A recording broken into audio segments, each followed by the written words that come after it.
shooting out of here. There it comes. Oh, yeah. Dang, laundry chute. Yeah. Laundry chute right there. Well, before this, we shot one of our guys down there, and Yeah. he overshot the bag and broke his damn back. Oh, damn. Oh, Yeah. shoot. It was Not funny cool. anymore. Oh.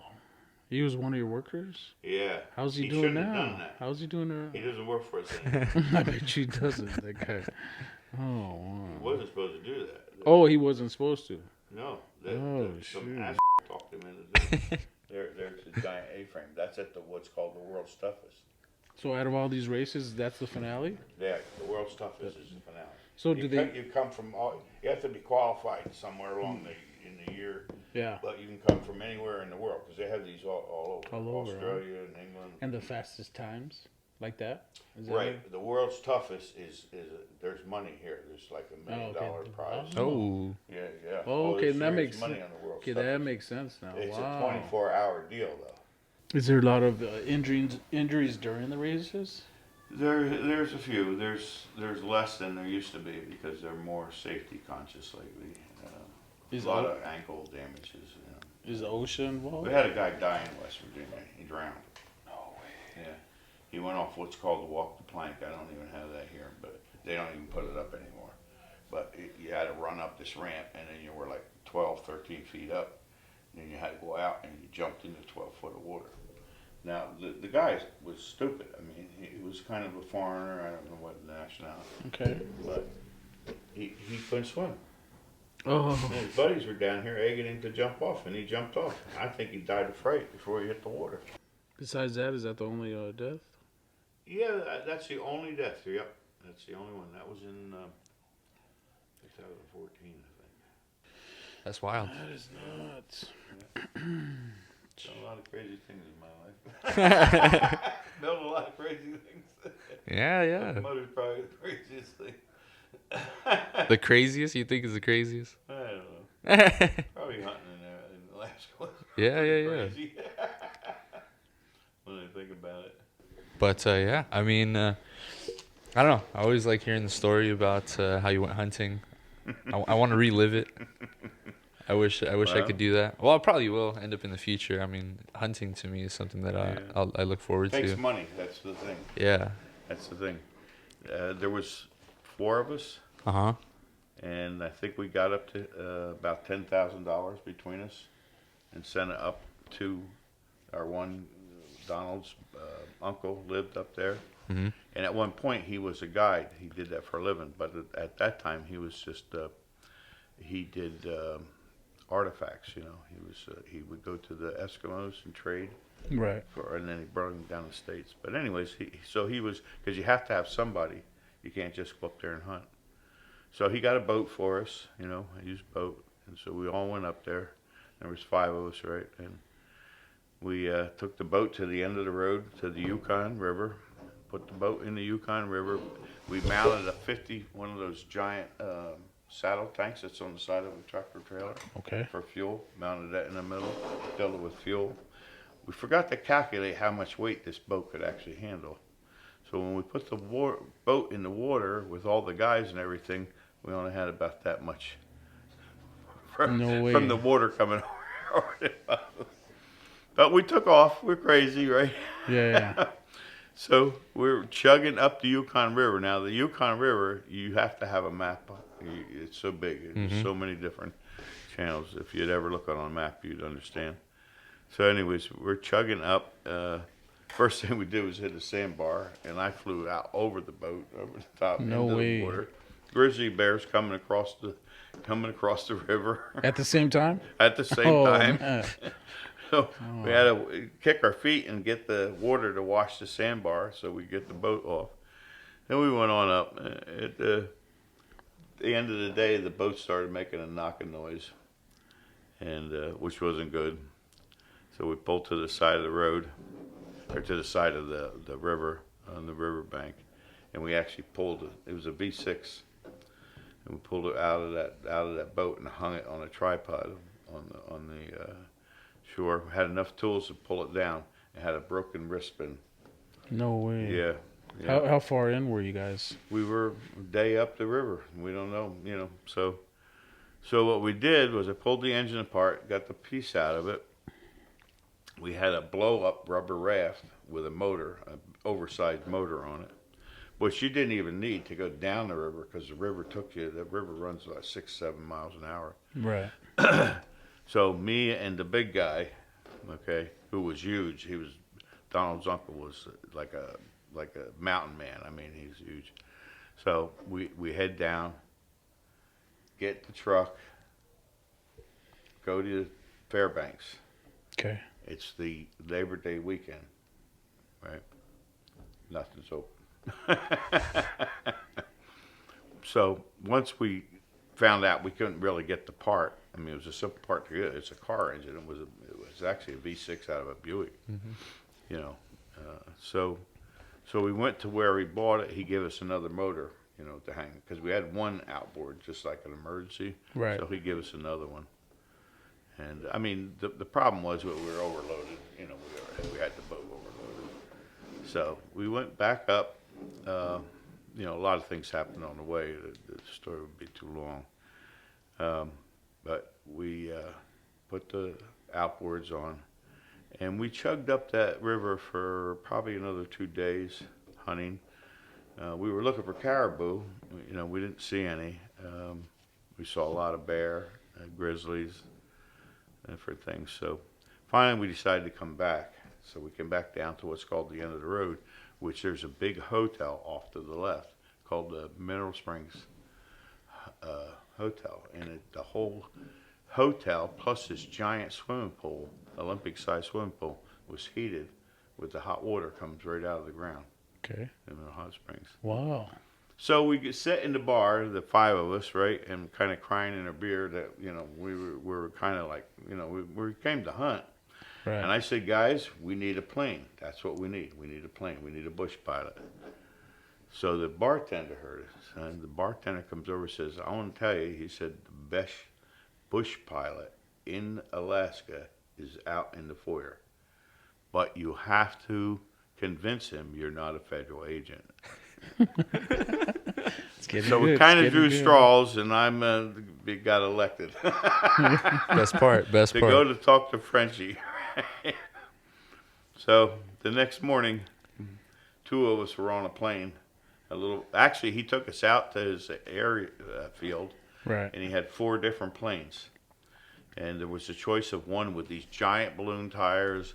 There was a plane with pontoons that would land on the water, and then there was just like a small Cessna. The one with the huge tires was actually a small Cessna, but it had these tires. So anyways, we picked the one with the big tires because he said he could land almost anywhere other than in the water. So the next morning, me and Donald, because you can only take 2, there was a seat in the front, and in the back, you just had to set on the gear put on. And we only took just what you could put on your back, like a tent and some dry goods, potatoes. And we took off, and we were going for the Brooks Range. Okay, that's really north of the Yukon River. The Brooks Range is like the wilderness of Alaska. It's all Eskimo and Indian up there, but very good hunting. So, but we were looking for caribou, and when you look for caribou, you're looking for the herd, and we couldn't find the herd, and so we were running out of fuel. So Frenchie said, well, we go back to Fort Yukon. Now, Fort Yukon is really neat because you look down and there's cars and everything, but they can't go anyplace other than that town. There's no other way in or out of Fort Yukon. That's where they're at. That's That's it. Wow. There's an army base there, and that's where we got the fuel. Okay. So we fueled the plane, and Frenchie says, now I know where to go. Okay. He said, here's the problem. Nobody else is going to know where we're at. Right, because we told the guys when we left that we were going to the Brooks Range. So, because he is flying without licenses. So he's flying under the, you know what I'm saying? Radar, right. He has no communication. So we take off, and we're going up over these mountain ranges, and we saw this beautiful grizzly and their 2 cubs just running and rolling up over the hill. Nice. He just flew right down over top of them. So the next thing, we're flying over towards a river, and Donald sees my buddy, right? Now the year before, I shot a big moose in British Columbia, right? So all he wants to do is shoot a moose bigger than mine. Well, out there standing in the middle, I mean, like the trees are only 100-year-old trees 4 feet high. Yeah, that's it. They don't get any bigger. That's it, huh? Because they just don't grow, and they're really short. So Frenchie says, "Oh, you like that?" And he throws the plane like this up on its side. Donald's up here turning blue. I'm sitting in the back laughing my ass off. So he comes right back around, flew right over top of that moose like it was, it was close. And he flies around and he said, "Okay, you see that gravel bar? It was a big gravel bar, from the wash because the glaciers are melting down, and now it's the end of the season." Right. So he said, "I set you down there." Okay. So he sets us down, and man, the plane is boom, boom, boom, boom, and finally comes to a stop, and he just hollers, "Jump out, jump out." Okay, so we jump out. Well, here he had the plane stuck, so he had to jerk the motor till he got the wheels back out of the ruts, and he wanted to get the weight out, Wow. So anyways, he threw our gear out, turned the plane around, said, "See ya Friday." Is that what happened? That's exactly what happened. Oh my goodness. That's what you're expecting? We didn't know. Oh my goodness. I mean, there was nothing planned, you know what I mean? But he said, "You want that moose?" And there's the moose. He said, "It's not far from here." And so he took off, and we saw him as he was flying away in the sky. I remember Donald saying, "What happens if he don't come back?" Wow, that's Nobody knows where we're at. you don't want to hear that. I said, "Well, this is the Colleen River that we were on." Right. And I said, "We build a raft, and we go down to the Yukon." Mm-hmm. That's the only choice you got.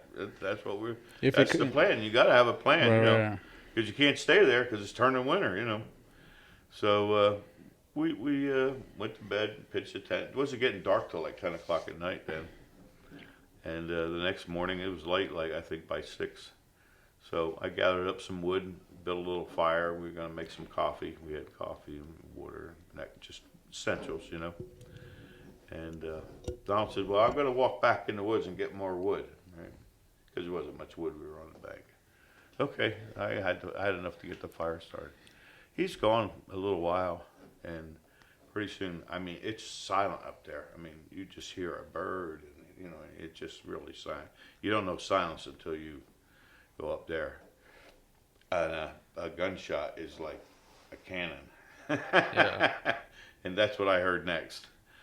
And I said, "Uh-oh, I know what happened now." Bear? No, Donald shot the moose. Oh yeah? No That's way. what I'm figuring. He shot something. Okay. I knew he was the only one there. We're the only people there. Right. And there's a gunshot. He better have shot something. Right. And there was only one shot. So I took off walking. In about a half hour, I found him. There he was, sitting on the moose with his gun in the rack, like. Wow. You got him, huh? Big as pie, man.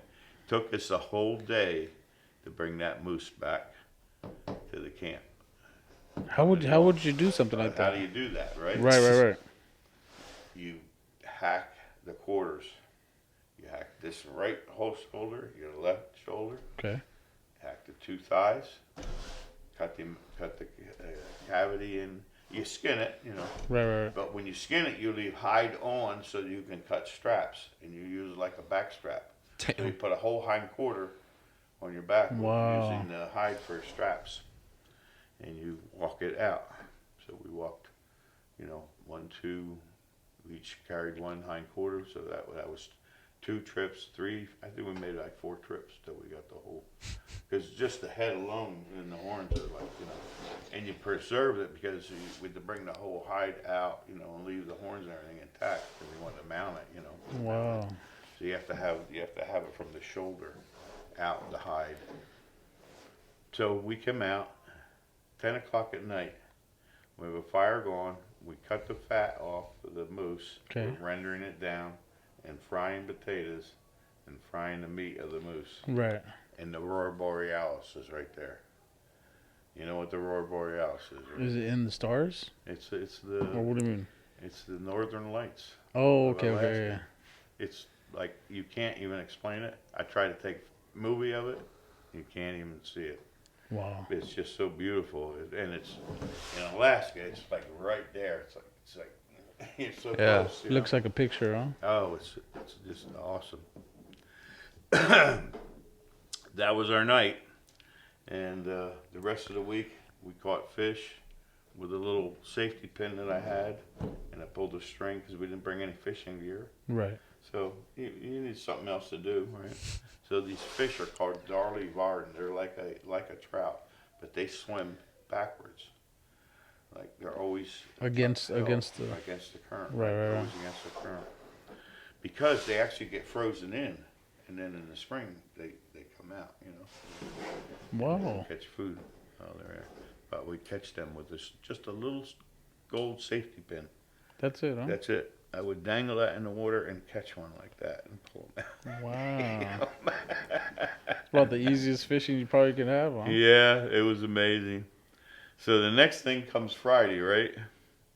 We find it was Friday, and we're like, oh boy, Frenchie. I mean, that's quite a feeling, you're there. I mean, you're not, you can't walk out of there. Yeah. Right. Sure enough, right about noon, we heard the buzz, and there come Frenchie. Nice. Frenchie came, he landed, he brought one other guy. The other guy was afraid, and he wouldn't come.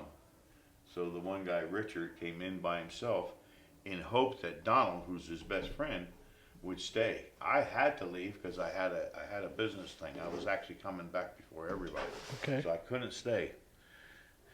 Donald's... I'm not staying. I got my moose. He can't. Richard stayed there by himself. No lie. There, I'm telling you, there was a guy. So we load the meat. Now Frenchie said, "I'm loading this thing." So we hand him the stuff, and he's loading everything in the plane. Right. Now he gets a thing, and he takes a walk. He's pacing. He paces like every 3 feet. He paces all the way down this gravel bar. Makes a turn, picks up a stick, paces his way back up, throws down the stick. Now we get in the plane. Him and Donald in the front, I'm in the back sitting on top of all the gear. He gets down the end, makes a turn. Looks back at me, he said, "Gary, when I say fall back, you fall to the back of this plane. Don't give me no bullshit, just fall back there." And now he's holding the brake, and he's taking the motors to the top. I mean, this plane is just sitting there screaming and shaking. It's right up to the top, right? And he lets the brake off, and we just start going boom, boom, boom, boom, boom. Now we're on gravel bar, big tires. Right. And this thing is pushing us down the gravel bar. And he's hollering, "Whatever you do, I don't want no goddamn screaming and holler." and pretty soon he says, "Gary, fall back." Now I'm like here, all I can barely look out the window. I'm like, oh my God, what's going to happen here? What's going to happen here? And because I can just see the trees, we're the river, Right. And I just noticed, and I could feel that the tires weren't rumbling anymore, but the trees were still there, and finally they start to get a little, start to get above the trees. Here we were just over the river, and he followed the river, kept following the river until we could get higher than the trees. Right. So then I could set up, and I said, "Frenchie, what was the stick for?" He said, "If the wheels don't come off by then, we have to stop." No way. We would have stopped, we'd have been in the river. Is that the way you did it? That's the way it was. The wheels And we flew up out of there, and he brought us home. He went back 3 days later for Richard, and Richard was turning 3 blue. days. Because the day we left, a moose came out. Richard shot it and ran in the water. So he kept going in and out of the water to get the moose, because it was a bigger bull than Donald's. Oh. Yeah. So But he was turning blue, and he didn't even know it. No Lucky way. they got him when they did. Yeah, he was starting to not be good. Oh man. Yeah. But everybody made it out, and we all came home. Wow. Ain't that something? And the moose are all hanging at home. I have the one from British Columbia, and he has one from Alaska, and Richard has one from Alaska. You still communicate with the Frenchie? Yeah, no, Frenchie. I never talked to Frenchies after Nothing, that. no. Never had any communication after that day. No. Wow. No. I mean, it's far away, and there's really no way to communicate up there. But he did do it. He was a heck of a pilot. You know, when we were flying over these canyons and there was, you know, water, and you'd see planes laying down there, you know. Oh, yeah. Wow. And say, they don't make it back. No, they don't make it back, is right. Wow. Yep, it was a pretty incredible hike. That is something Yeah. else. Incredible hike, yeah. That's crazy. I always like that story. It's good. And there's more to it, you know, but Yeah, especially the way you tell it. It just takes me back. It just takes me back right away. Just it was an experience. yeah. There was a time when we were on the river yet. The one night we actually pulled off, and there was a cabin, and it was a trapper's cabin. And we went up to it, and on the door there was a note that said, "If you need this cabin, use it as if it were your own, and leave it the same." We went inside, and there was a camera and a notepad. He wanted you to sign your name and your address, and take your picture. Wow. Yeah. Ain't that something? That's so weird. So Nowadays we did you that, would and never. it was the shelves were all stocked with like canned goods and canned milk, and outside he had a big cache, what they call built, you know, Right. to put meat up in. That's So, awesome. Yeah, we stayed there that night. A little fire, and the guy probably we actually thought maybe we'd hear from him, you know, because we did write our names and addresses and stuff. We never heard anything. Wow. Never heard anything, but it was cool because from there you'd walk out, and when you hunt, you can only walk wherever there's an animal trail, Right. because the brush is you can't walk in it. You know what I mean? It'll tear your boots up. It's like real. There's lichen, but there's briars like that are really prickly, and Wow. yeah. You gotta just follow the tracks, huh? Hmm? You have to just follow the tracks? Yep, you got to stay in wherever there's animal trails. But you know, you walk out back and you look out across the things, and probably nobody ever walked there before. Yeah. You know, it's quite a feeling. Quite a feeling. Besides the moose, what other big catches? Moose, bear, and caribou. We did get a caribou then. Wow. What kind of bear? Black bear. Black bear. We didn't get the grizzly is a special tag. You can't You just can't shoot them, no. right? Yeah. It's a very special tag to get a grizzly up there. You can get them, but it's very hard to get. Yeah. Wow. Yeah. That's awesome. It was. On the way from, it was me and the guy, his uncle's name was Dale. And I'm telling you, he was a giant of a man. I mean, he really was. And snored like you would not believe. I mean, when we came back from Fairbanks on the trip, there's a little motel there at the end of the road where all the miners, because there's a lot of gold mining going on all along the road, but all the miners come there on the weekend. They get a shower, Right. they get a room for the night, you know. Okay. So we got a room, and I went over to the bar, Don, and Dale. He was tired, so I had a few drinks, and I came back, went to bed, and you know, I guess I had to have a few drinks just to be able to take his snoring. But anyways, I got up the next morning, and now all these are like little modulars that they put.